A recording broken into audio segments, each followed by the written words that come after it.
अच्छा कोई बात नहीं, जितना कहिए उतना ही पढ़ाएंगे। क्या है, पहले हम लोग विश्व इतिहास पढ़ते हैं। बिहार पुलिस का सबसे हॉट टॉपिक नजर आ रहा है, 2 से 3 क्वेश्चन कंपलसरी है। तो जाहिर सी बात है कि बिहार पुलिस के हिसाब से सबसे जो महत्वपूर्ण है उसी टॉपिक पर चर्चा करने जा रहा है। संभवतः विश्व इतिहास पढ़ने में 2 क्लास लगे है, लेकिन आप लोग अगर राय होगा तो 3 क्लास भी ले जा सकते हैं। पॉइंट देखिए, पहला में क्वेश्चन में क्या कह रहा है, एकदम आराम से पढ़िएगा। विश्व इतिहास पुनर्जागरण। पुनर्जागरण माने कि 10 बजे सोते हुए 1 बजे रात में दोबारा जाग गए। हाँ, पुनर्जागरण का मतलब ये नहीं सोच रहे कि मैंने सांझे सांझे खा के सोते 7-8 बजे तक, 12 बजे नींद खुल गया तो पुनर्जागरण हो गया। ना ना, पुनर्जागरण का मतलब हो गया प्रबोधन कहिए, पुनर्जागरण कहिए। पहले मनुष्य का कोई उद्देश्य नहीं था, बस खाओ पियो मर जाओ, खाओ पियो ऐश करो मर जाओ, कोई जीवन का उद्देश्य नहीं था। मानव जो है पहली बार इटली में फ्लोरेंस नगर में ऐसा तय हुआ है ना, इटली में ऐसा हुआ कि लोग को उद्देश्य याद दिलाने के लिए मीटिंग कराया गया। माने सब एकत्रित हुए लोग, और उसी में हुआ कि भाई हम लोग सिर्फ खाने पीने के लिए थोड़े हैं, कुछ आविष्कार करिए, खोज करिए। हम लोग जो प्रकृति को दहन करते हैं, पेड़ पौधा कटाई कर रहे हैं, प्रकृति का शोषण कर रहे हैं, ऐसा ही नहीं है। प्रकृति को समझिए कि आभार में नहीं मिला, उधार में मिला है। उधार में लिया गया चीज को लौटाना पड़ता है। हम लोग आगे आने वाले जनरेशन को क्या देकर जाएंगे, क्या छोड़कर जाएंगे, इस सब के विषय में सोचिए। आभार में चीज मिलता है उसको नहीं लौटाना पड़ता, खैरात में मिलता है नहीं लौटाना पड़ता, लेकिन उधार को लौटाना पड़ता है। तो समझिए प्रकृति उधार में मिला है, जैसा प्रकृति का है वैसा हमको लौटा कर भी जाना है, आने वाले कुछ पीढ़ियों के लिए कुछ करके जाना है। नहीं तो फिर कहेगा कि दादाजी आज किए क्या थे, कि सब तो बिलवा के गए हैं। बाकी सबको लिए देखिए, पूरा गांव में सबको जो जमीन जायदाद है, और पता नहीं लोग के क्या हो गया था, हमारा घर वाला के कोई के कुछ मिलवे ना किया कहा, इसलिए कुछ वापस करके जाना। पुनर्जागरण का मतलब यही शुरुआत होता है। देखिए, पुनर्जागरण का प्रारंभ इटली के फ्लोरेंस नगर से माना जाता है। कहां से शुरू हुआ है, देश है इटली, फ्लोरेंस नगर से। इटली के महान कवि दांते हैं जो पुनर्जागरण का अग्रदूत माना जाता है। पुनर्जागरण का अग्रदूत कौन है, दांते। इटली का एक महान कवि दांते इटली के पुनर्जागरण का अग्रदूत माना जाता है। आगे अगला पॉइंट में देख लीजिए, तत्कालीन इटली की बोलचाल की भाषा टस्कन भाषा था। डिवाइन कॉमेडी नामक काव्य लिखा है, कौन, दांते। इसमें दांते ने स्वर्ग और नर्क की काल्पनिक यात्रा का वर्णन किया। पुनर्जागरण में यही तो हो रहा है कि अगर आप अच्छा कर्म करेंगे, अच्छा कार्य करेंगे तो आपको स्वर्ग मिलेगा, यदि बुरा करेंगे तो नर्क मिलेगा, नरकों में जगह नहीं मिलेगा। उससे ज्यादा बुरा करेंगे तो नहीं कहते थे कि नरकों में जगह ना मिलेगा। मतलब ये हो गया कि दांते इसमें स्वर्ग नर्क का काल्पनिक यात्रा कराया। इसका तात्पर्य क्या है सर, तो इसका तात्पर्य है कि दांते इस किताब में लिखा है, एक व्यक्ति का मृत्यु हुआ, मृत्यु होने के बाद जब यहाँ से यमराज के पास गया तो वहां गया तो उसको 2 गेट मिला, एगो इधर गेट एगो इधर गेट, 2 तरफ था, एक तरफ है स्वर्ग एक तरफ नर्क। लेकिन जब देख गया व्यक्ति तो उसको पता नहीं है कि कौन है स्वर्ग और कौन है नर्क, स्वर्ग कौन है नर्क कौन है पता नहीं। दोनों तरफ समान डेकोरेशन है, एकदम समान प्रकार के सजावट किया गया है, एकदम पूरा डेकोरेट किया गया, सब बेड वेड सब लाइट वाइट सब एक के तरह के लगा। अगला आदमी कंफ्यूज है कि स्वर्ग कौन है नर्क कौन है। अगर इधर बिहार के व्यक्ति अगर चल जाए वहां और अगर यमराज से पूछे कि यमराज पूछे कि किसमें रहेगा, इसमें रहेगा किसमें रहेगा, 6-6 महीना दोनों में रहेंगे। नीतीश कुमार की तरह सब सोचेगा नहीं, 6 महीना जेडीयू में रहेंगे, 6 महीना बीजेपी में रहेंगे। तो जब यमराज के पास गया तो कहा कि कौन में जाएगा जी, कहा कि देखने दीजिए तो कौन में, तो दोनों में घूमा व्यक्ति, देखा करे भाई दोनों में वैसा ही है, किसमें जाए नहीं जाए। कह रहे स्वर्ग कौन है और नर्क कौन है बताया जाए। अब यमराज कह रहा है कि स्वर्ग कौन है नर्क कौन है, पहले चलो हमारे साथ घुमाते, तुमको दिखाते, अच्छा से परिचित कराते हैं। देखा एक तरफ नर्क था एक तरफ स्वर्ग था।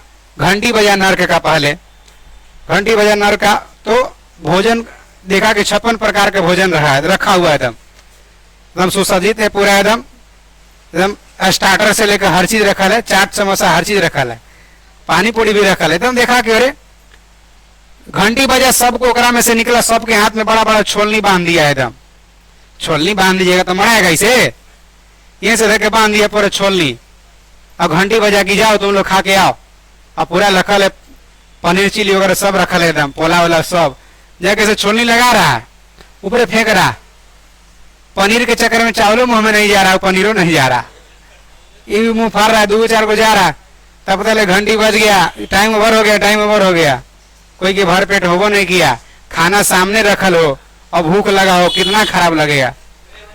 तो एकदम पतला दुबला हो गया, सब कोई कुपोषण का शिकार हो गया। उसके बाद दूसरा तरफ गया, दूसरा तरफ से खाना 56 प्रकार के भोग, घंटी बजा खाने के लिए, हाथ में छोलनी बांधल है। कहा कि जल्दी से सब खा लो। क्या किया, छोलनी से उठाया पनीर चिली, ये उसको खिला दिया, वो इसको खिला दिया। अपने से नहीं खा सकता, दूसरा का तो खिला सकता है ना। वो इसको खिला दिया, उसको खिला दिया, दोनों का पेट भर गया। कहा कि देखो ये है स्वर्ग, सहयोग का भावना है, ये है नर्क, एक दूसरे से लड़ मर गया। उसका पनीर रोकने के चक्कर में चल जा रहा है, उसका पोलाऊ रोक रहा है, इसलिए नहीं लोग खा पाया। नर्क है, ये स्वर्ग। तो काल अच्छा कर्म करोगे स्वर्ग मिलेगा, बुरा कर्म करोगे नर्क मिलेगा। यहीं से पुनर्जागरण इस बतिया कह रहा है ना। कौन का दांते, कौन किताब में? आइए आगे ध्यान रखिएगा। एगो डिवाइडेड तरफ डिवाइडेड रहता है, इंडिया डिवाइडेड लिखा है कौन? हाँ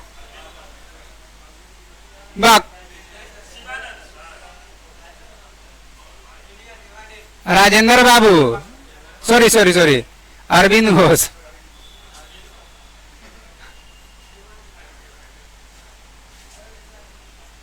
और divine India,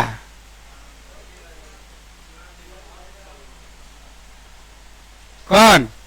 Shivanand. Divine life भी है। डिवाइन लाइफ कौन लिखा? डिवाइडेड इंडिया, ओहो मिस्टेक करा क्या? इंडिया डिवाइडेड राजेंद्र बाबू।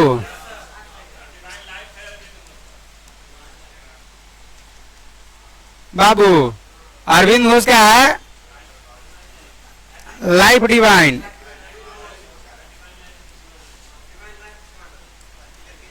और डिवाइन लाइफ शिवानंद। क्लियर हो गया? इंडिया डिवाइडेड और discovery of India Jawaharlal Nehru. ध्यान रखिए, इंडिया डिवाइडेड राजेंद्र बाबू और discovery of India Jawaharlal Nehru, बंटवारा वाला दोनों हो गया। इंडिया डिवाइडेड राजेंद्र बाबू और discovery of India Jawaharlal Nehru, दो हो गया। अब देखिए अरविंद घोष का है लाइफ डिवाइन। क्या है? Life divine. और divine life India, divine life या डिवाइन इंडिया? डिवाइन लाइफ किसका है? शिवानंद का। जबकि डिवाइन कॉमेडी दांते का। क्लियर? आ गया जी, नहीं लिख पाएगा?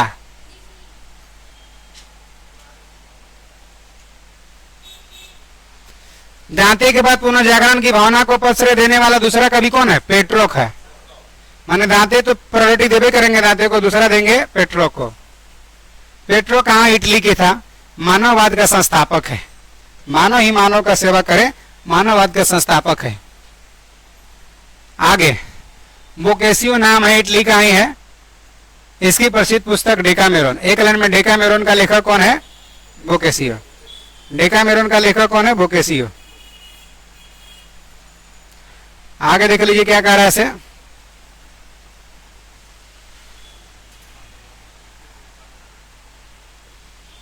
आधुनिक विश्व का पहला राजनीतिक चिंतक कौन है? मैकियावेली है। इसका प्रसिद्ध पुस्तक क्या है? The Prince. द प्रिंस कौन लिखा है? मैकियावेली। भारत के मैकियावेली कौन है? चाणक्य। चाणक्य की किताब लिखे थे क्या? अर्थशास्त्र। अर्थशास्त्र राजनीतिक प्रशासन से संबंधित है और द प्रिंस भी राजनीतिक प्रशासन से संबंधित है। कंपेयर करके कह दिया कि भारत का मैकियावेली चाणक्य है। आधुनिक राजनीतिक दर्शन का जनक कौन है? मैकियावेली। आगे आ जाइए। लियोनार्डो दा विंची कौन है? तो एक बहुमुखी प्रतिभावान संपन्न व्यक्ति है और मैंने ऑल इन वन है। चित्रकार भी है, मूर्तिकार भी, इंजीनियर, वैज्ञानिक, दार्शनिक, कवि, गायक, है ना, प्रसिद्ध है। आगे देखिए, लास्ट सपर किसका कृति है?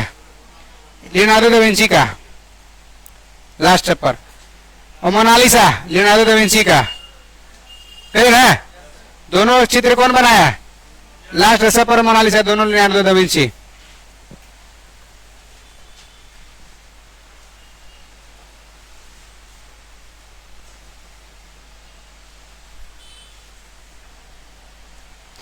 माइकल एंजेलो भी एक अद्भुत मूर्तिकार है और चित्रकार भी है। Michelangelo. The last judgement किसका कृति है? Michael Angelo. लास्ट सपर था लियोनार्डो दा विंची का और मोनालिसा था लियोनार्डो दा विंची का, लेकिन लास्ट जजमेंट है किसका? एंजेलो का। द फॉल ऑफ मैन किसका कृति है? एंजेलो का। आगे आ जाइए। राफेल वेटली का एक चित्रकार था। इसका सबसे बेहतर जो कृति है चित्र है जीसस क्राइस्ट की माता मेडोना का चित्र बनाया हुआ।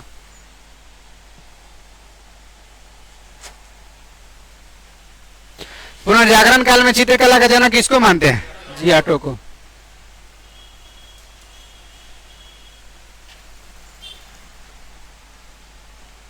अब देखिए,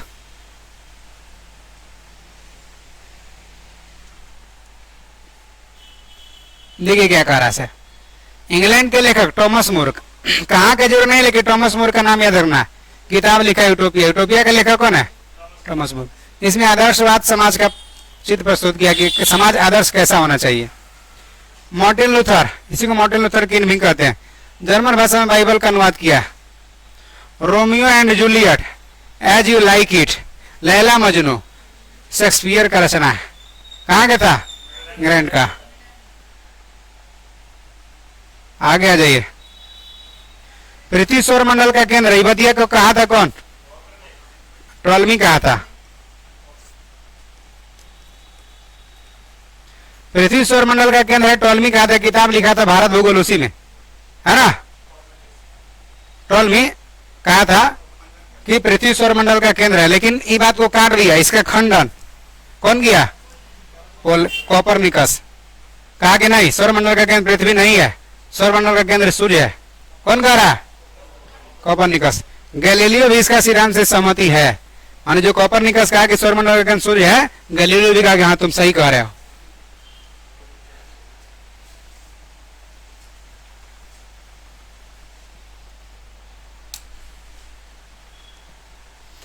जर्मनी के एक वैज्ञानिक है, नाम है केपलर। जर्मन वैज्ञानिक केपलर, यह बतलाया कि ग्रह सूर्य के चारों ओर किस प्रकार घूमते हैं। देखिए, अगर ये सूर्य है, सूर्य के चारों ओर इसी ऐसे नहीं घूमता है, अंडाकार या दीर्घवृत्ताकार, दीर्घवृत्ताकार या अंडाकार पथ पर चक्कर लगाता है सूर्य के चारों ओर ग्रह। ये बात कौन कहा? केपलर का। आगे देखिए क्या कह रहा।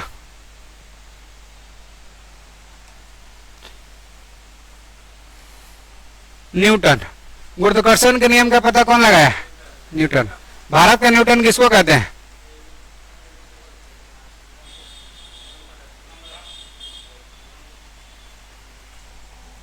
भारत का न्यूटन कहते हैं। ब्रह्मगुप्त कह दिया था पहले ही, न्यूटन से पहले ही बताया था कि प्रकृति का कोई ना कोई एक नियम है, इसके तहत कोई वस्तु को अगर ऊपर फेंकते हैं तो सीधा पृथ्वी पर चला आता है। लेकिन लोग ध्यान नहीं दिया कि ये कौन नियम है, हटाओ, कोई ध्यान नहीं दिया, इग्नोर कर दिया। वही बात आगे चलकर न्यूटन जब एक सेव के पेड़ के नीचे बैठा हुआ था, ऊपर से सेव नीचे गिर गया, इसके आगे ऊपर देखा तो कह रहे ऊपर से नीचे गिरा है। कहा कि ऊपर से आखिर सेव नीचे क्यों गिरा, सेव ऊपर क्यों नहीं गया? पूरा एकदम खलबली मच गया, कहने लगा सबके कि सेव ऊपर से नीचे क्यों गया, ऊपर क्यों नहीं गया। उस समय उसको भी लोग पगले समझ रहे थे, कहते इससे खाने वाला आदमी नीचे है तो ऊपर ही जाएगा, जब सेव खाने वाला आदमी नीचे है तो नीचे नहीं गिरेगा। न्यूटन को भी बात कह रहे थे लोग। न्यूटन कहा कि ऐसे हम नहीं शांत रहेंगे, लास्ट में सिद्ध किया कि नहीं ये गुरुत्वाकर्षण है, तो न्यूटन का वैल्यू हो गया, है ना। तो यही पुनर्जागरण का देन है कि सब आविष्कार वगैरह भी होने लगा। धर्म सुधार आंदोलन का 16वीं सदी में शुरू हुआ था। धर्म सुधार आंदोलन समझ रहे हैं? सभी धर्म में कुछ न कुछ व्यापक परिवर्तन हुए। जैसे व्यापक परिवर्तन हुए, पहले जितना लोग धार्मिक रहते थे उतना अभी है नहीं है। तो धर्म में एक व्यापक परिवर्तन हुए। जैसे अभी भी लोग कहते हैं कि अभी भी धर्म सुधार होना चाहिए। जैसे कि इतना कर्मकांड है, जब तप है, ये सब सही नहीं है। दादाजी डेट करते हैं तो कहते हैं कि बछिया दीजिए, बेतरनी ऐसी पार करिएंगे दादाजी, बछिया के पूंछ पकड़ेंगे तभी ना पार करेंगे बेतरनी नदी। बछिया दीजिए, खटिया मछिया दीजिए, दे दिए तो कहेंगे खाली बिना बेडशीट के सुतेंगे, बेडशीटो दीजिए। तो सिर गड़ेगा तो तकिया दीजिए, तकियो दीजिए। हाँ ना, तो माने कहने का मतलब कहते हैं कि अगर हम यहाँ देंगे तकिया तो दादाजी के पास मिल जाएगा, लोटा दीजिए तो गिलास दिए लोटे से पानी पियेंगे, कुछ बोल देंगे लोग। तो इसका मतलब यह है कि कर्मकांड बहुत लोग चाह रहे कि नहीं सब परिवर्तन हो। जिसके यहाँ लोग डेथ किया है वो दुखी होता है और उसी के यहाँ जाके भोज खाते हैं लोग। पता है दुख में साथ देना चाहिए कि और विरोध करना चाहिए, दुख में जाके उसके यहाँ खाना चाहिए। और कहते हैं कि 4 को मिठाई वैरायटी बनवाओ, है ना मिले तो कहे मालपुआ नहीं था, मिठाइयों नहीं था दोष देते हैं। तो ये गलत है। माने लोग ऐसा बहुत लोग का थॉट है समाज में, है ना। तो कि सुधार होना चाहिए। तो स्टार्टिंग में वही धर्म सुधार के लिए 16वीं सदी में सुधार हुआ था। अब अगर बौद्ध वाला से मिल जाएगा तो उन लोग तो कहेगा धर्म बेकार है बौद्ध धर्म वाले से मिल लीजिएगा, कहेगा धर्म बेकार है। कहेंगे कि कृष्ण जी जो है से कि कालिया नाग को मारने के लिए समुद्र में कूद गए थे तालाब में। इसका मतलब गेंदा खेलते खेलते चल गया था, गेंदा डूब गया था। तो गेंदा कूदे गए नीचे, गेंदे खोजे गए तो मार दिए, गेंदा डूब गया। तो गेंदा क्या चीज के बनल था कि डूब गया, और राम जी पत्थर पर तैरा के पुल पार करवा दिए। इसका मतलब है कि राम के पत्थर कैसे तैरने लगा और कृष्ण के गेंद कैसे डूब गया। ये सब बुद्ध वाला कहेगा कि आखिर पत्थरों तैरना चाहिए था, जब पत्थर तैरा था तो गेंदा भी तैरना चाहिए था, जब गेंदा डूबा था तो पत्थरों डूबना चाहिए था, है ना। तो कहे का मतलब है कि कुछ लोग कंफ्यूज हो जाएंगे, सही में तो ना कह रहा है। इसका मतलब है कि सुधार चाहिए, एक आध्यात्मवाद की ओर बढ़ते हुए चाहे कुछ न कुछ की ओर एक सोसाइटी में डिमांड है। आइए, हो सकता है सुधार हो। आगे देखिए, धर्म सुधार आंदोलन का प्रवर्तक मार्टिन लूथर था। कौन था? Martin Luther. धर्म सुधार आंदोलन का शुरुआत कहाँ हुआ? इंग्लैंड में। अब वहां इतना ज्यादा सुधार हो गया कि पिताजी भी जा रहे हैं बेटा के पास, तो बेटा कह रहा है कि टाइम नहीं, कल आइएगा। ज्यादा सुधार हो गया इंग्लैंड में वहां ज्यादा सुधार हो जा रहा है इंग्लैंड में। अब भारत में कहना है कि नहीं, संस्कृति सभ्यता ही है जो लोगों को एक दूसरे से बांध के रखा, धर्म ही है जो लोग दूसरे को बांध के रखा। कम से कम एक दिन ही पूजा में, सरस्वती पूजा में सब एक साथ तो रहते हैं, सबको एक दूसरे को बांध के रखा है, बिखराव से रोका है। इसलिए धर्म सही है, चलना चाहिए इस मार्ग पर। सुधार जरूरी नहीं है ना। लेकिन इंग्लैंड में सुधार ज्यादा हो गया। अब हो गया कि पहचानने से इनकार कर दे रहा। पिताजी की तबीयत खराब है तो चलिए दिखवा लिए, पैसा भेज देंगे, जाइयो नहीं रहे लोग। भाई मार रहा, भाई को गोली मार दे रहा है। हिंदुस्तान में भाई मार रहा, पीठ छान ले रहा, मारिए तो इधर कोई बात नहीं है। इधर संस्कार है, ये सिखा रहा कि भरत का प्रेम कैसे राम के प्रति था, भरत कैसे त्याग दिए थे। तो ये धर्म के से जुड़ने से पता चलता है। आइए आगे। जॉन विक्लिफ को धर्म सुधार आंदोलन का प्रातःकालीन तारा कहा जाता है ना। इसके अनुयायी ना नहीं टिकले खाली यहीं तक। जॉन विक्लिफ को धर्म सुधार आंदोलन का प्रातःकालीन तारा कहते हैं। योगदान दिया था धर्म सुधार आंदोलन में भी। हाँ समझे। धर्म न रहे, संस्कार न रहे तो फिर आदमी को एक दूसरे से रहना बड़ा मुश्किल होगा। संस्कार धर्म ही बताता है, पति पत्नी का धर्म, राजा राजा का राजधर्म। राजधर्म के वजह से ही सीता जी को रामचंद्र जी निकाल दिए थे, है ना। आगे देख लीजिए।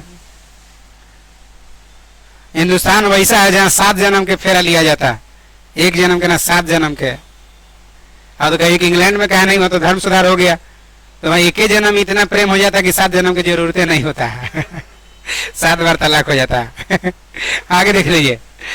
अमेरिका का खोज कौन किया? कोलंबस किया। कब किया? 1492 में किया। देख रहे हैं प्रबोधन का, पुनर्जागरण का दिन कितना बढ़ रहा है हर क्षेत्र में। अमेरिको वेस्पुसी के नाम पर अमेरिका का नाम अमेरिका पड़ा।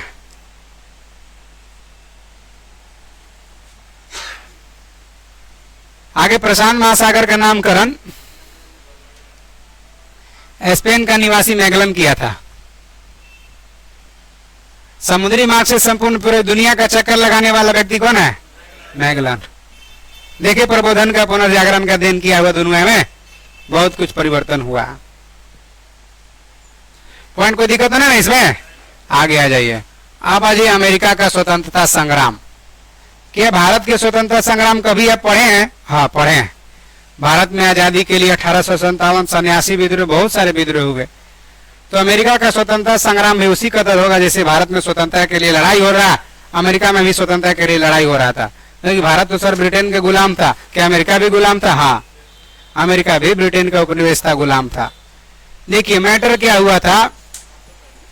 मैटर हुआ था एक समय की बात है ना, इंग्लैंड में एक राजा सम्राट हुआ करता था, नाम था उसका जेम्स प्रथम, इंग्लैंड के।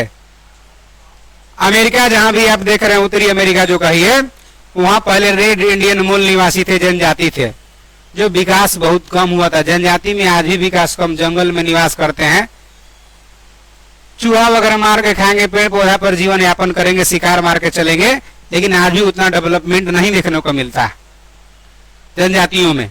उस समय भी रेड इंडियन जनजाति में कोई डेवलपमेंट नहीं था। अब उसी का फायदा उठाते हुए ब्रिटेन क्या किया कि वहां जाकर के 13 गो कॉलोनी अमेरिका में, जेम्स प्रथम के शासनकाल में अमेरिका में 13 गो कॉलोनी बसाया, 13 गो गांव बसा दिया। अब 13 गो कॉलोनी बनाने के बाद धीरे धीरे जो है सो कि वहां यहाँ से आदमी भेज करके बसाया था, इंग्लैंड से चला गया था वहां। अब आदमी रहेगा, 13 गो गांव रहेगा, तो उसको फॉर्चून दुकान चाहिए ना, सरफ सोरा साबुन चाहिए कि नहीं चाहिए, तो दुकान खोल दिया। अब ब्रिटेन से वस्तु जाता था और यहाँ ये लोग खरीदते थे, जितना कीमत में गया उतना तेल खरीदना था।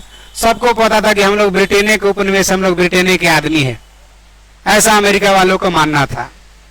धीरे धीरे वहां आबादी बढ़ते गया, 13 गो कॉलोनी से 13 गो राज बन गया, जिला बन गया। अमेरिका में 50 गो स्टेट है। माने देखते देखते अब जनसंख्या बढ़ने लगा, अब जाहिर सी बात है बढ़वे करेगा। अब बढ़ने लगा तो इन लोग क्या किया कि यहीं पे खेती करना शुरू कर दिया, यहीं पे दुकान खोल दिया, यहीं पे उत्पादन शुरू कर दिया सब कुछ। इसका मतलब ब्रिटेन पर डिपेंड धीरे धीरे कम होने लगा, सब कुछ वहीं करने लगा। कारण कि आदमी यहाँ से आया, डेवलप आदमी ना आया तो डेवलपमेंट यहाँ करेगा ना, करने लगा। धीरे धीरे ब्रिटेन को लग रहा है कि अब अमेरिका जो है हमारा सिर्फ उपनिवेश बन के रह गया, जो माल यहाँ से भेज रहा है वो बेचा रहा है, लेकिन ज्यादा रोजमर्रा का चीज सब अपना ही से लोग कर रहे हैं। अब देखिए 1756 से 1763 इंग्लैंड और फ्रांस के बीच युद्ध हुआ, 7 वर्षीय युद्ध 7 साल तक चला। उधर स्टोरी का बन रहा। अब 7 साल तक युद्ध हुआ, ब्रिटेन जीत जरूर गया, फ्रांस युद्ध हार गया, लेकिन मार हो, झगड़ा हो, युद्ध हो, नुकसान दोनों पक्ष को होता है। कोई 2 फैट मारा, कोई 1 फैट मारा, लेकिन वो मारा। मान के चलिए ज्यादा सेना मराया फ्रांस के, अमेरिका को मराया, बारूद बर्बाद हुआ, बहुत भारी नुकसान हुआ, क्षति हो गया। क्षति हो गया तो ब्रिटेन अपना क्षति को पूर्ति करने के लिए स्टाम्प शुल्क लगा दिया। स्टाम्प शुल्क ये क्या है सर? कहा कि कोई भी प्रॉपर्टी संपत्ति वगैरह खरीद बिक्री करेगा तो उसको स्टाम्प पेपर लेना पड़ेगा, स्टाम्प पेपर से खरीद बिक्री होगा, और स्टाम्प पेपर खरीदने जाएंगे तो आपको टैक्स देना पड़ेगा। ऐसा व्यवस्था कर दिया। कहा कि जहां कोई भी उपनिवेश हो, तो अमेरिका में भी स्टाम्प शुल्क लागू कर दिया। अब अमेरिका वाले कह रहे हैं कि हम स्टाम्प शुल्क नहीं देंगे। क्यों नहीं भाई? तो कहा कि जब ब्रिटेन आपका अगर उपनिवेश अमेरिका है तो अपना उपनिवेश से टैक्स कैसा, और अगर हमारा है तो फिर हमारा प्रतिनिधित्व होना चाहिए। आपका प्रतिनिधित्व है तो आप अपना प्रतिनिधि से क्यों टैक्स लीजिएगा? अगर बीजेपी वाला बीजेपी को छापा मारवाए तो दिक्कत ना है, अपना प्रतिनिधि से टैक्स क्यों लीजिएगा आप? आपका अगर ऊपर अमेरिका है तो आप टैक्स मत लीजिए, है ना? तो अगर हमारा अमेरिका है तो हमको प्रतिनिधि दीजिए। नारा लगा दिए, प्रतिनिधित्व नहीं तो कर नहीं, टैक्स नहीं देंगे। और ब्रिटेन वाला बौखला गया कि हमरे बिल्ली हमरे मियाऊ, हमरे उपनिवेश है और हम ही से तो जमा लड़ा रहा है, मेरा सामान तुम्हारे पास जाएगा और देखते हैं कि तू कैसा नहीं खरीदेगा। कहा कि टैक्स नहीं देंगे, खरीदेंगे तो कहा कि टैक्सो देना पड़ेगा। कहा भेज लीजिए, तब कहा ठीक है भेज दे रहे हैं। अब ब्रिटेन से पेटी में चाय भर करके अटलांटिक महासागर पार करके जाना पड़ता अमेरिका, है ना। अटलांटिक महासागर पार करके जाना पड़ता अमेरिका। अब यूरोप से जाना अमेरिका, अटलांटिक महासागर पार करेंगे ना, इधर से आए अटलांटिक महासागर में, इधर से अमेरिका वाला भी पहुंच गया अटलांटिक महासागर में। कहा कि भाई ले जाओ अपना तो लोग चाय बेचो वहां। कहा कि टैक्स नहीं देंगे, इतना जो बढ़ा के ले रहे हैं नहीं देंगे, ना तो हम दूसरा से लेंगे, आपसे क्यों लेंगे। अभी कहा यूरोप वाला कैसे नहीं लेगा, लेना पड़ेगा। इन लोग तू में बहस हो गया, उहे चायवा का पेटी अटलांटिक महासागर में पलट दिया। जा हम न पिएम न टैक्स देम, बात खत्म, पलट दिया। इसी घटना को कहते हैं बोस्टन की टी पार्टी, बोस्टन की चाय पार्टी। सैमुअल एडम्स नायक निकला इसका, सैमुअल एडम्स के देखरेख में पलटा गया था। अब चाय का पेटी कोई के पलट दिएगा तो कहेगा प्रणाम सर, फटाफटी कर लेगा ना जी, फटाफटी दोनों के बीच में झगड़ा हो गया। यहीं से अमेरिका स्वतंत्रता संग्राम शुरू हो गया। और शुरू हो गया तो अंतोगत तो फाइनल निष्कर्ष यही पहुंचा कि प्रकृति पर, नेचर पर सबका अधिकार है, इसलिए अमेरिका उपनिवेश है तो अमेरिका वालों का ही अधिकार है। आपका ब्रिटेन किस प्रकार उपनिवेश है, नहीं है। नैसर्गिक अधिकार, नेचुरल राइट्स के अधिकार के हिसाब से अमेरिका को स्वतंत्रता मिल गया। ठीक है, क्या जितना आसानी से स्वतंत्रता मिलवा दिए कि इतना ही देर में मिल गया होगा, बड़ा संघर्ष रहा होगा। आइए देखते हैं अमेरिका स्वतंत्रता संघर्ष में क्या रहा है, समझ गए ना बात। देखिए अमेरिका ब्रिटिश उपनिवेश साम्राज्य का नियम किसके समय, अमेरिका स्वतंत्रता आंदोलन, जब आंदोलन छिड़ा था उस समय कौन था, जेम्स प्रथम के समय अमेरिका ब्रिटिश का उपनिवेश था, जबकि जॉर्ज तृतीय के समय लड़ाई हो गया। रेड इंडियन अमेरिका का मूल निवासी थे। अमेरिका का मूल निवासी कौन है, जनजाति है लोग, सब इसको समझ रहे हैं, कम डेवलप है, विकास नहीं किया है। अमेरिका को पूर्ण स्वतंत्रता 4 जुलाई 1776 को मिला। अमेरिका को आजादी किस आधार पर मिला, नैसर्गिक अधिकार, नेचुरल राइट्स के आधार पर, सिद्धांत पर आधारित थी कि प्रकृति पर सबका अधिकार है। ब्रिटेन का ही क्यों अमेरिका के प्रकृति पर होगा, अमेरिका में प्राकृतिक क्षेत्र है, अमेरिका का अधिकार होगा, इसलिए अमेरिका स्वतंत्र है ना। आगे अमेरिका में स्वतंत्रता का 1783 में फाइनल रूप से पेरिस के संधि के तहत समाप्त हुआ। समझ आए बात।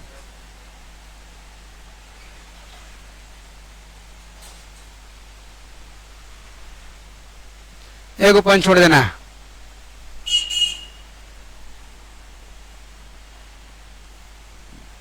सप्तवर्षीय युद्ध, इंग्लैंड को काफी आर्थिक क्षति हुआ था। क्षतिपूर्ति होते तत्कालीन प्रधानमंत्री कौन था इंग्लैंड का, ग्रेनविले।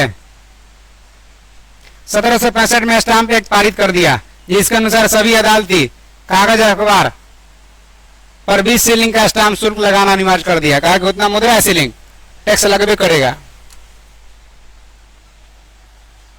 इतना ही नहीं, ब्रिटिश संसद ने कागज, शीशा, चाय, रोगन मने रोजमर्रा का चीज, गेहूं चावल सब वस्तुओं पर भी कर लगा दिया। उपनिवेशियों ने इसका विरोध किया और सैमुअल एडम्स नारा दे दिया, क्या, प्रतिनिधित्व तो नहीं तो कर नहीं। ठीक है, सप्तवर्षीय युद्ध इंग्लैंड और फ्रांस के बीच कब, 1756 से 63। अगला आ जाइए, एक पॉइंट छोड़ देना।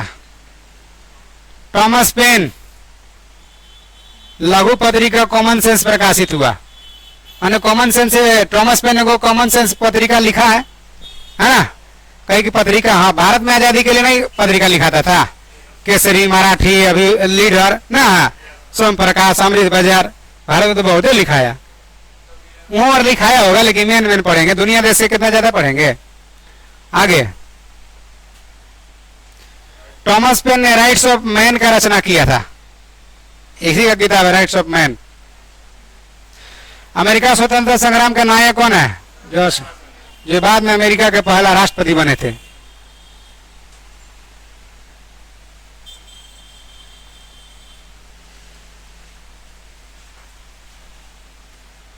अमेरिका स्वतंत्रता संग्राम का तत्कालीन कारण बोस्टन की चाय पार्टी थी, जो 16 दिसंबर 1773 को घटना घटा था। इसी घटना से अमेरिका का स्वतंत्रता संग्राम प्रारंभ हुआ था। इस घटना का नायक सैमुअल एडम्स था। ऐसा में उस समय क्या भारत ब्रिटेन का गुलाम था? नहीं था। देखिए कब के 1773 1764 में बक्सर युद्ध के बाद लगभग गुलाम हो गया है ना। 1765 इलाहाबाद के दो संधि हो गया था, तो लगभग भारत में अंग्रेज का प्रभुत्व स्थापित हो गया था। सब भारत में भी बात पता चला कि अमेरिका में ऐसा ऐसा हुआ है जी, बोस्टन की टी पार्टी हुआ है। भारत में सब कहे कि बोस्टन की टी पार्टी होना है कि चाहे वो पलटे, सब झूठे बात है। कारण कि भारत वाला के अंग्रेजी उतना आता नहीं था। यहाँ का वहां ही हुआ था कि एक बार चाय दुकान पर पहुंचा ब्रिटेन वाला सब चाय पीने। चाय दुकान वाला पढ़ा लिखा नहीं था। अब ब्रिटेन वाला गया, कहा कि please give me 2 tea cup T, हमारे लिए कृपया 2 कप चाय दीजिए, मांग रहा हो। चुपचाप रह गया। फिर बोला please give me 2 tea cup T. उठा चाय के नो सस्पेंड रहता है, चाय पलट के उठाया, 2-3 झंझरा दे दिया उसको सस्पेंड में से। कहा कि हम काहे कपटी, तुम्हारा माई कपटी, तुम्हारा बाप कपटी, कोई हम कपटी ना। ऐसे बना दिया इसको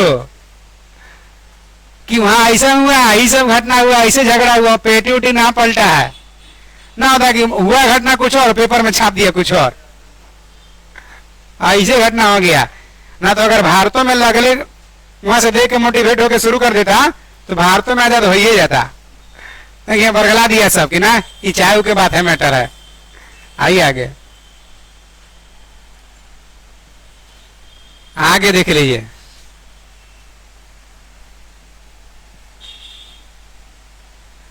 (1774) को उपनिवेशों के प्रतिनिधि, जो 13 उपनिवेश था, फिलाडेल्फिया शहर में मीटिंग किया। आज इसे ब्रिटिश कानून का विरोध होता था। व्यापार पर बहिष्कार करने का निर्णय लिया कि ब्रिटेन का कोई भी वस्तु नहीं कर देंगे, है ना। अब ब्रिटेन का बहिष्कार होगा। आगे आ जाइए। तब 1775 में लेकिंगस्टन संघर्ष हुआ है। किसके बीच? ब्रिटिश सेना और उपनिवेश के बीच पहला संघर्ष हुआ, पहली बार झगड़ा किया।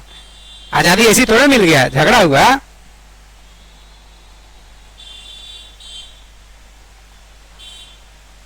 अगला को पॉइंट छोड़ देना है। आगे आजाद हो गया है तो देखिए, प्रजातंत्र का स्थापना सबसे पहले कहाँ हुआ? अमेरिका में।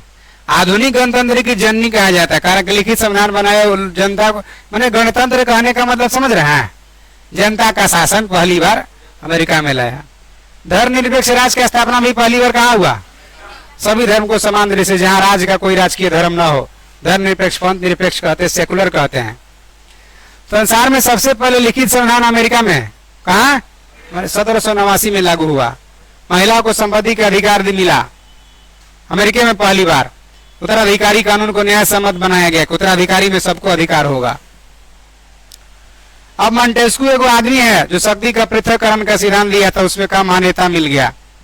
स्पिरिट ऑफ लॉज लिखा था किताब, कानून की आत्मा, ओकरे में कार्यपालिका न्यायपालिका विधायिका का बात कहा था, उसको मान्यता मिल गया। क्लियर है?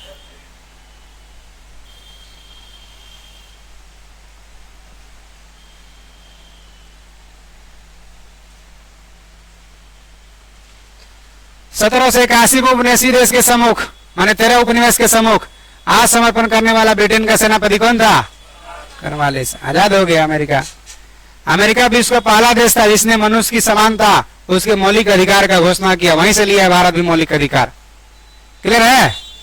अमेरिका में दासों के आयात को अवैध घोषित कर दिया 1808 में। कई दास के अवैध माने पहले दास खरीदा जाता था, बिक्री किया जाता था, और दास से जो काम मन होता था वो लिया जाता था।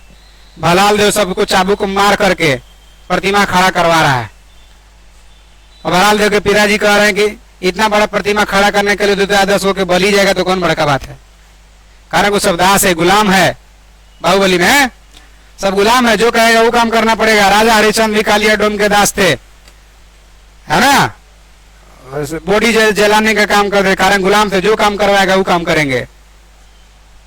प्रतिबंध लगा दिया कि दास का आयात वात नहीं होगा।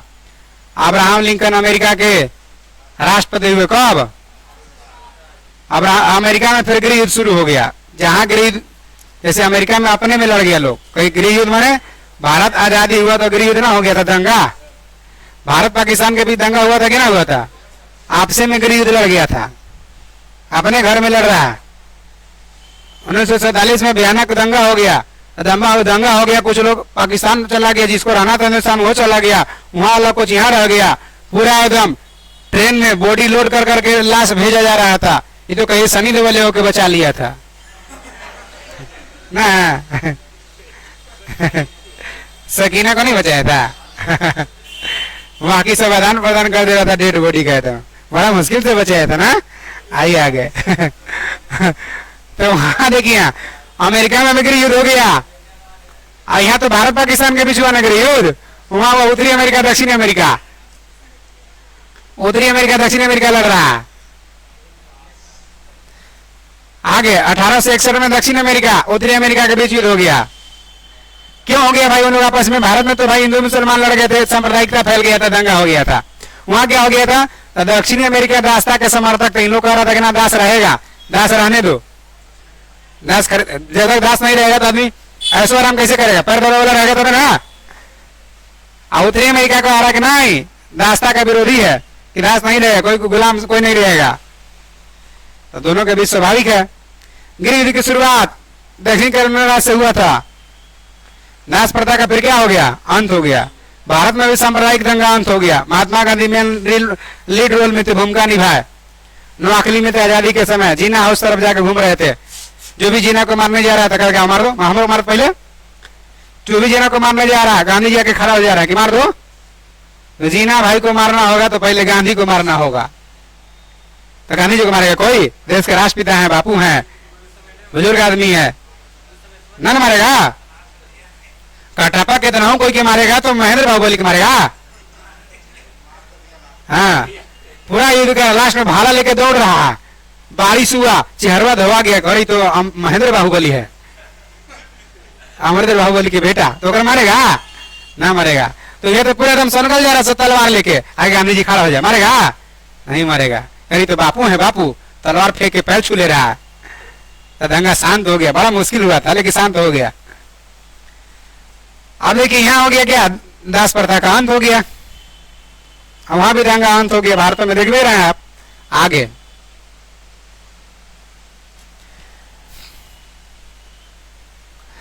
अब देखिए 1863 में अमेरिका में दास प्रथा उन्मूलन का घोषणा हो गया। अब्राहम लिंकन घोषणा कर दी, अब कोई किसी का दास नहीं रहेगा। भारत में भी दंगा एकदम शांत हो गया। गांधी जी कहे कि ठीक है 75 लाख ना, 75 लाख रुपए दे दिए पाकिस्तान को, नया नया देश आजाद हुआ है, अर्थव्यवस्था चरमराया है, कैसे जिएगा कैसे खाएगा, इसलिए 75 लाख रुपए भारत से दिया जाए। गांधी जी के बाद कोई टालेगा नहीं, मिल गया, जाओ लो खाओ पियो ऐश करो। उसी प्रकार से यहाँ भी अब्राहम लिंकन दास्ता का उन्मूलन कर दिए और नारा दिए प्रजातंत्र जनता का, जनता के द्वारा जनता के लिए। नारा दे दिया अब्राहम लिंकन कि कोई किसी का दास नहीं है, गुलाम नहीं है, जनता का ही सरकार है, जनता के द्वारा जनता के लिए ही होगा, है ना। जैसे गांधी जी जैसे के अब्राहम लिंकन की हत्या जो मित्रजूस कर दिया, ये हत्या कर दिया, कहा है कि सब जनता के लिए, हम लोग के लिए कुछ ना। गांधी जी के बिना नाथूराम गोडसे मार दिया, सब 75 लाख पाकिस्तान के लिए, हम लोग के लिए कुछ ना। आगे आ जाइए। तो बेकरी बुश नामक व्यक्ति ने 1865 में कर दिया हत्या, आजम है। आगे आ जाइए। अमेरिका में गृह युद्ध की समाप्ति 1865 को हुआ, क्लियर है। अमेरिका में फिलोसॉफिकल सोसाइटी की स्थापना कौन किया था? Benjamin Franklin. देखिए अमेरिका की क्रांति आजाद हो गया ना। अब देखिए फ्रांस की राज क्रांति।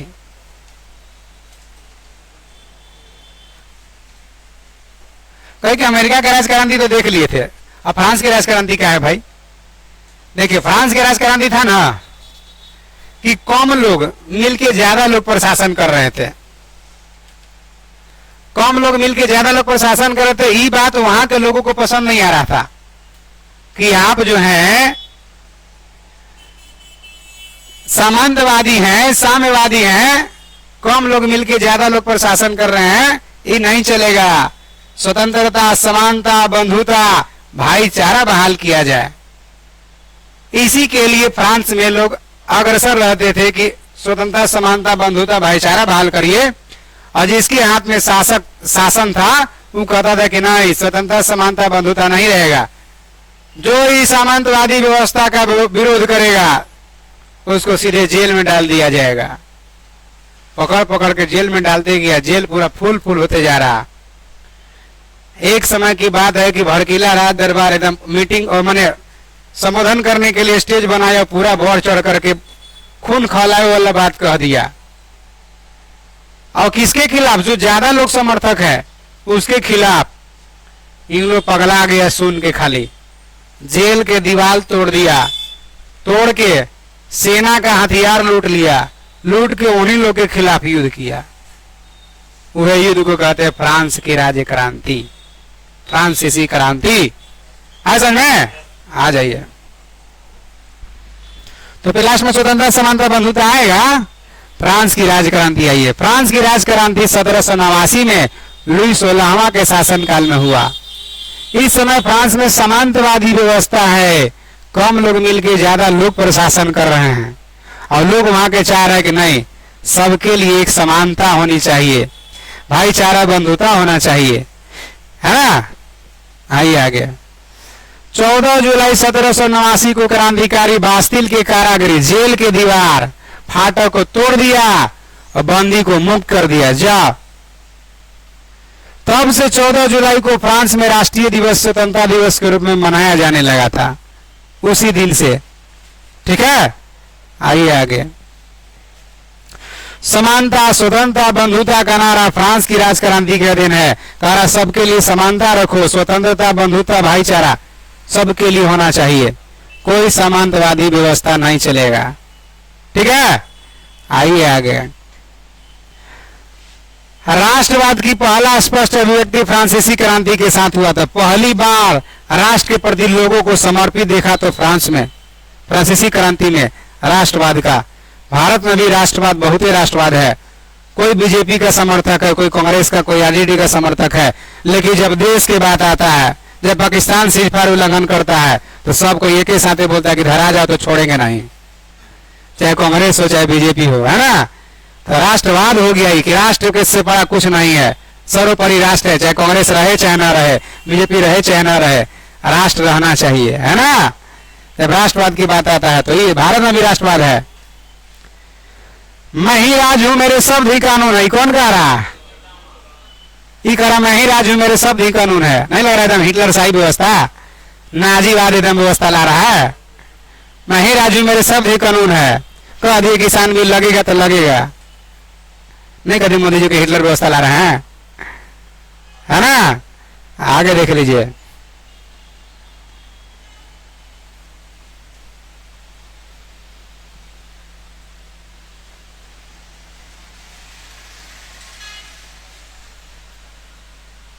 आगे वर्साय के शीर्ष महल का निर्माण लुई 14वां करवाया था। बिल्डिंग है, वर्साय को फ्रांस की राजधानी लुई 14 में बनाया है।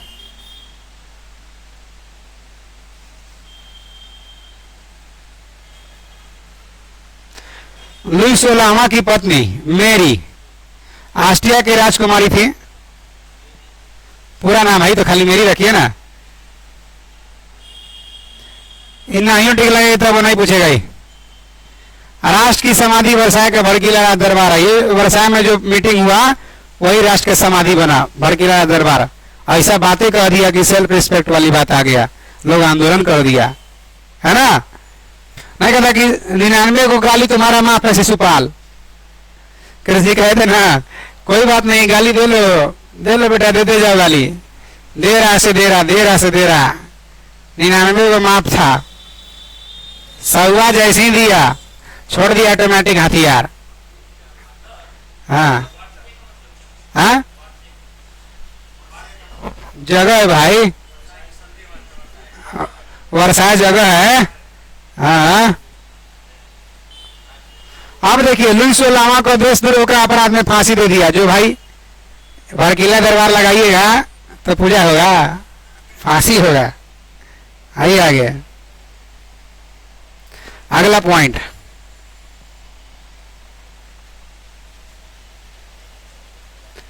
अब देखिए फ्रांस में क्या होता था। टेल एक प्रकार का भूमिकर था, राजस्व था, भूमिकर था। अटी थे एक प्रकार का धार्मिक कर था, जो चर्च को देना पड़ता था, यानी फ्रांस में चर्च के विरोधी थे सब लोग। फ्रांसीसी क्रांति में वाल्डेयर, मॉन्टेस्क्यू, रूसो सर्वाधिक योगदान दिए हैं। वाल्डेयर चर्च का विरोधी था और रूसो जो था फ्रांस में प्रजातंत्र शासन पद्धति का समर्थक कर रहा था। ये समांतवादी व्यवस्था उसको समाप्त करिए, प्रजातंत्रात्मक शासन व्यवस्था लाइए ताकि समानता, स्वतंत्रता, बंधुता सबको मिले। लेकिन 100 चूहों की अपेक्षा एक सिंह का शासन उत्तम है, कौन कह रहा? वाल्डेयर। कि 100 चूहों की अपेक्षा कि 100 को चूहा मिलकर राज करे, इससे अच्छा है शेर राज करे, है ना? वाल्डेयर का स्टेटमेंट है। सोशल कॉन्ट्रैक्ट रूसो का रचना है और लेटर्स ऑन इंग्लिश वाल्डेयर का, पॉइंटिंग लगा लेना है। सोशल कॉन्ट्रैक्ट रूसो का और लेटर्स ऑन इंग्लिश वाल्डेयर का।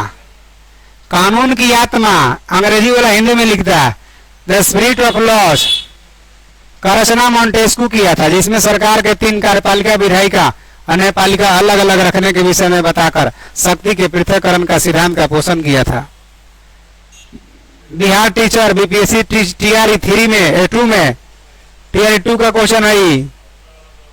हाँ, रूसो वाला इधर हुआ के आई तुरंत लगातार है क्वेश्चन उठाता है ना।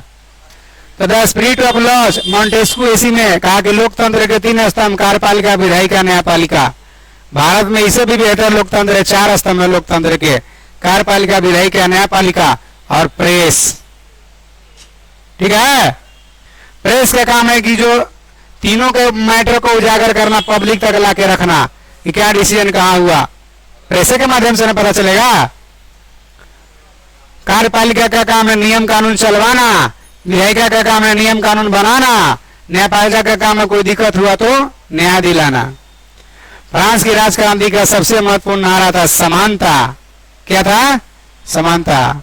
स्वतंत्रता या बंधुता क्रांति नारा फ्रांसीसी क्रांति का नारा था, समानता, स्वतंत्रता, बंधुता। आगे आ जाइए, अगला वो पॉइंट छोड़ देना है। फ्रांस की राजक्रांति के साथ फ्रांस की मुद्रा क्या है? लिब्रे। मापतल के दशमलव प्रणाली फ्रांस के दिन है। आगे नेपोलियन का जन्म आ जाइए ना, कोर्सिका द्वीप पर हुआ था। राजधानी कहां? आजासियो में। कोर्सिका द्वीप की राजधानी आजासियो में नेपोलियन का जन्म हुआ था। नेपोलियन के पिता का नाम कार्लो बोनापार्ट था। नेपोलियन ने ब्रिटेन से सैनिक अकादमी का शिक्षा लिया। सोच ली, वहां से जाकर ट्रेनिंग लिया, पढ़ा है ब्रिटेन से, लंदन से। आ समझ में? आगे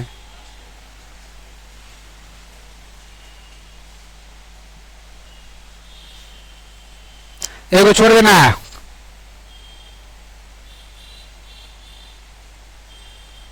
अगला पॉइंट आ जाइए। 1804 में नेपोलियन फ्रांस का सम्राट बना था। पूरा यूरोप में जितना प्रभुत्व फ्रांस के था उतना कोई का प्रभुत्व नहीं था प्रारंभिक में। अगर माने इसे कहिए, पूरा यूरोप में अगर फ्रांस को सर्दी होता था तो पूरा यूरोप छींकता था, खांसी होता था तो सब कोई खोखता था, इतना तो जल्दी चलता था, इसके गिराफ कोई ना। आधुनिक फ्रांस का निर्माता कौन है? नेपोलियन। ब्रिटेन से पढ़ के आया भाई। नेपोलियन सबसे पहले इंग्लैंड को बनियों का देश कर दिया। सोच लिए कितना हिम्मत। जॉन इंग्लैंड के कभी सूर्यास्त नहीं होता था, सूर्योदय जापान, सूर्यास्त ब्रिटेन, उसको कह रहा कि बनियों का देश है ये। हिम्मत देखिए नेपोलियन का। अगला एक पॉइंट छोड़ देना है। ट्रापोलर का युद्ध हो गया 1805 में इंग्लैंड और नेपोलियन के बीच। देख रहे हैं, लड़ गया। एगो छोड़ देना है। नेपोलियन ने वो कानून का संग्रह तैयार करा है, एक तरह से संहिता बनाया कानून का, जिसे नेपोलियन कोड कहा जाता है।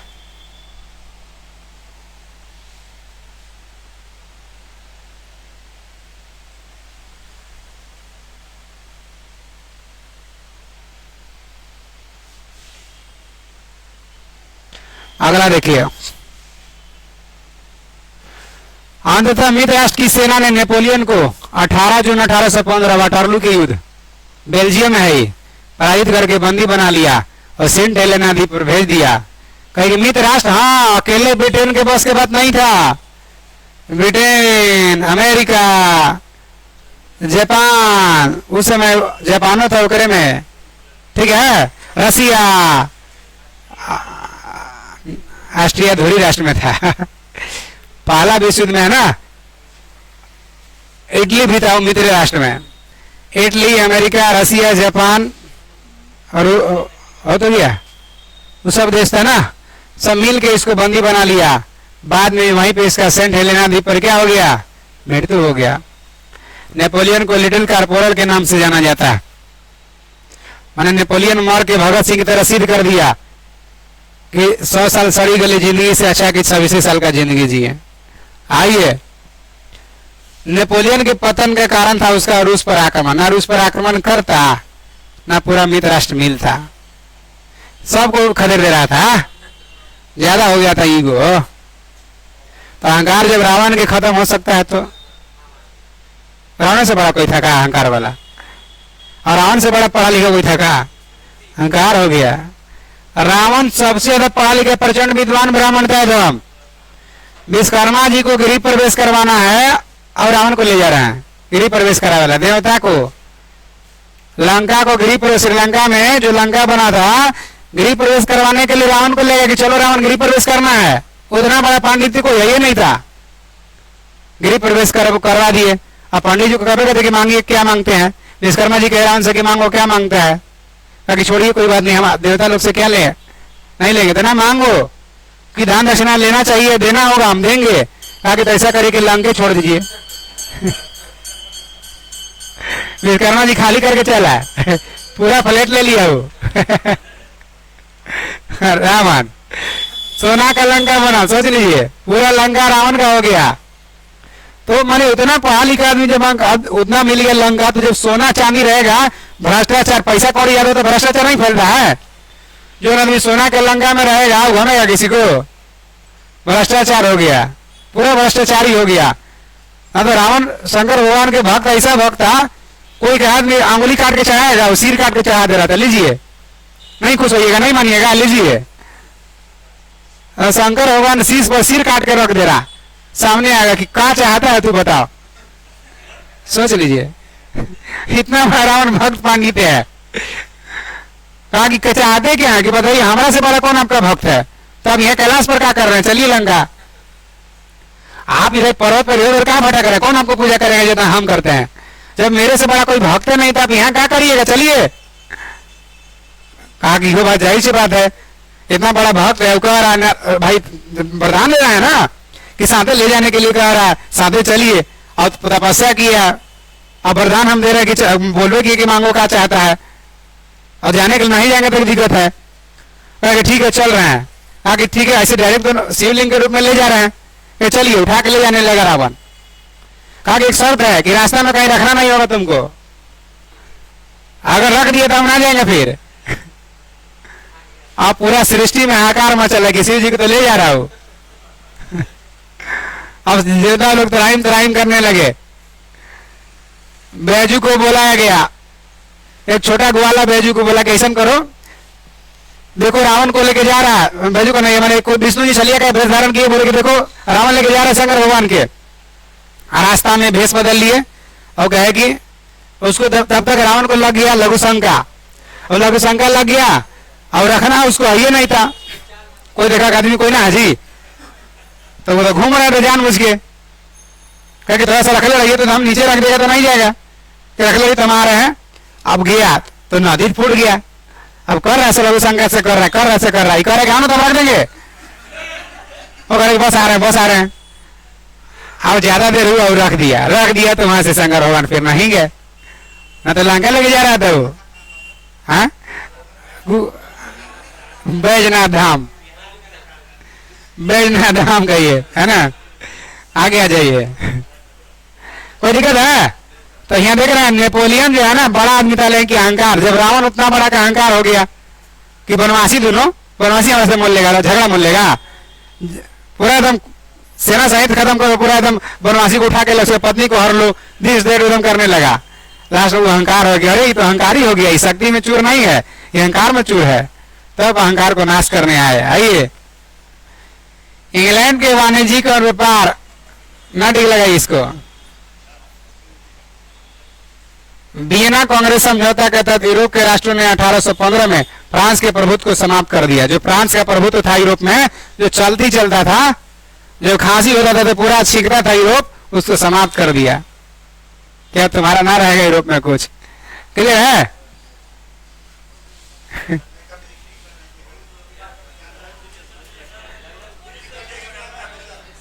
हाँ?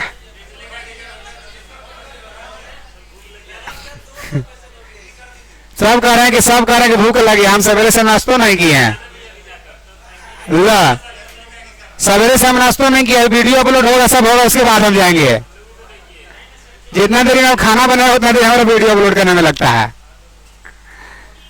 इडली का एकीकरण हो के तब जाए। आइए ज्यादा ना, इडली का एकीकरण कर लीजिए, कोई बात नहीं। बिहार पुलिस बनना है तो कुछ त्याग करना पड़ेगा ना। हमको क्या दिक्कत है, और नहीं पढ़ाना तो और बढ़िया था, लेकिन पढ़ा रहे हैं कि कुछ काम है ना। आ जाइए, खाली दरोगे बनिएगा तो कैसे होगा? कांस्टेबल का भी कम पावर ना है। आइए, काम पड़ता है, कांस्टेबल के बहुत ही पावर है। लास्ट में दरोगा के सॉरी बोला, गलती हो गया बस, कोई मान के चलिए हमको नहीं पता था, मार दिया दूध था कांस्टेबल, तो हमको नहीं पता था कोई वीआईपी आदमी है। लास्ट में सॉरी बोलेगा, माफीनामा होगा, माफीनामा ना लिखाएगा बस ना। अच्छा, अब जाहिर सी बात है, अब दरोगा के सामने तो यस सर नो सर करना पड़ेगा ना। लेकिन कोई वीआईपी जा रहा है, रोड पर कुछ बोला, दूध हाथ लगा दिए, लास्ट में दरोगा का फोन आया, कहा जी कहे मार दिया उसको, वीआईपी आदमी है, तो हमको नहीं पता था सर, सॉरी सर, माफ करिए सर। उसे तो मारिए ना ये। आइए आगे।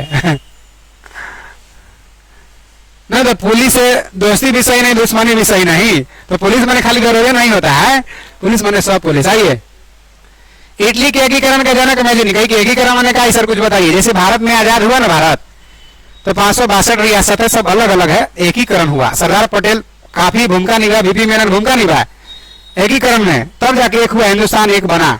उसी प्रकार से इटली का एकीकरण जनक कौन है?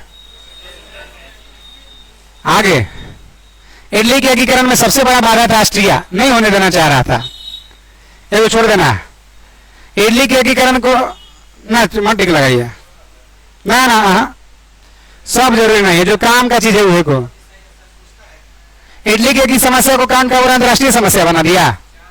नहीं पूछता, नहीं पूछा, आइए ठीक लगा लिए, कोई बात नहीं, चलिए कोई बात नहीं, हो गया, ऐसी तो चर्चा कर ही नहीं दिए। इटली के एकीकरण की तलवार किसको कहते हैं? गैरीबाल्डी को। एकीकरण का श्रेय मैजिनी को, काउंट काबूर को, गैरीबाल्डी को दे देगा, किसको नहीं जाता है, तो तीनों के जाता है। यंग इटली का स्थापना 1831 में कौन किया? मैजिनी। गैरीबाल्डी लाल कुर्ती नाम के सेना का संगठन किया था, है ना। आगे आ जाइए। हाँ, लाल कुर्ती आंदोलन चलाए थे अब्दुल गफ्फार खान भारत में, इसी को फखर आजम सीमांत गांधी उन्हीं को कहते हैं, बादशाह खान उन्हीं को कहते हैं।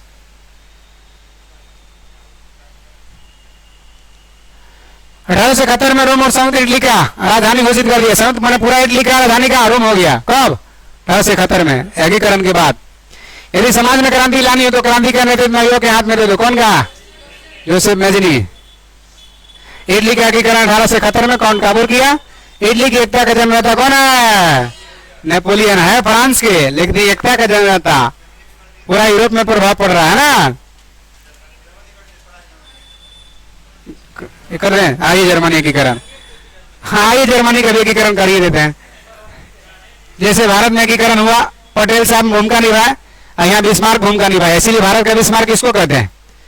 पटेल साहब को, सरदार पटेल को। जर्मनी के एकीकरण में की बिस्मार्क विलियम प्रथम के प्रधानमंत्री था, खाली याद के एकीकरण भूमिका निभाए थे बिस्मार्क। जर्मनी का सबसे शक्तिशाली राज कौन था? प्रशा था। बिस्मार्क जर्मनी के एकीकरण प्रशा का नेतृत्व में चाहता था। एगो पॉइंट छोड़ देना है, बिस्मार्क को सबसे अधिक किससे था? देख रहे हैं, ऐसी सर्विस होगा तो छीकेगा। जर्मनी में राष्ट्रीयता का संदेश किसको, कौन है? नेपोलियन बोनापार्ट, सबके राष्ट्रीयता संदेशवाहक वे बन रहा। आगे भी छोड़ देना, अगला भी छोड़ देना, अगला भी छोड़ देना।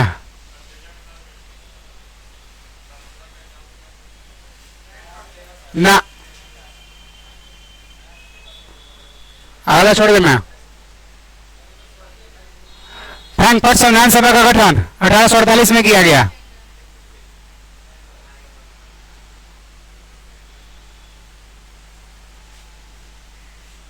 यहां से विलियम प्रथम ने बिस्मार्क को बाजीगर कहा था। विलियम प्रथम बिस्मार्क को क्या कहा? बाजीगर। सेराजेवा का युद्ध कब हुआ? 1866। ऑस्ट्रिया ने प्रसा के आगे क्या कर दिया? सरेंडर कर दिया।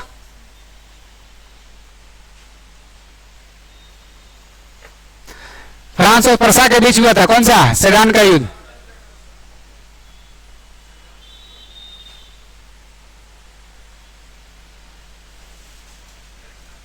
फ्रैंकफर्ट का संधि 1871 में फ्रांस और किसके बीच? प्रसा के बीच हुआ था।